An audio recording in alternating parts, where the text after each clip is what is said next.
I'm Robert Paterson. I'm Operations Manager for Rural Schools Scotland. It's a training organisation and it's got a countryside management wing which I'm in charge of. Over the last year or so we've been doing quite a bit of work with Fife Council in parks and places like that, and care homes as well. We've taken on a couple of care homes to do some maintenance for them. We were doing quite a bit of allotment maintenance for the council last year, and industrial estates as well. So there's quite a broad spectrum to the activities that we get up to. Obviously a lot of the estate maintenance stuff gets done during the summer, and a lot of the forestry jobs get done during the winter when it's outside nesting season and you've got less chance of disturbing animals. At the moment, one of the contracts we've got is at Riverside Park in Glenrothes, and a large part of that is removing invasive non-native species. So we have a whole load of cherry laurel that's all the way along the Burnside, and rhododendron ponticum as well. So a lot of the time is spent cutting that stuff out with chainsaws and passing it through a chipper and chipping it down. For the pre-employability courses that we run, I think there's usually a caveat that they have to have 6 months of unemployment before they can come onto one of our courses. But obviously the main goal of that is to see someone ending up in a full-time paid position at the end of that.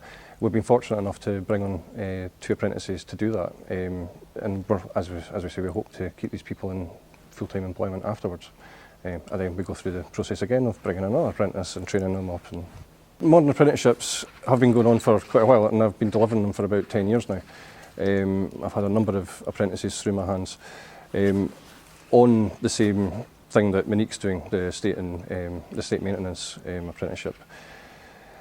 I think it gives people a good grounding in a working life. You know, it's never too high pressure what they're having to get involved in. So for people that haven't worked before, or people that struggle to get into employment, it is quite a good. It's a good system to get people in and get them used to it. Just getting them to turn up on time every day with their lunch. You know, sometimes can be a challenge for the first few weeks, but after that, they see it as that's the standard. That's what they do. That's how they have to be at work on time. So it's rewarding to see a change in particularly young people when that happens. They're obviously earning as they're learning at the moment, but we also have to acknowledge that we get a benefit out of them too. You know, apart from anything else, you know, having young people and with some older people, it's a good combination. It's a good balance. Training staff is essential because obviously we need to have people that are trained to do the work that we're doing, and they have to be able to do it safely and without close supervision as well, because sometimes we're working on quite large sites, and whoever's supervising can't always be right next to them at that time. So it is, and again, it's quite a nice thing to see someone who might have been quite immature to start off with. All of a sudden, you know, after a few months, they're trusted to be out operating a machine by themselves, and they're capable of doing that in a safe manner. So it is, it's very valuable.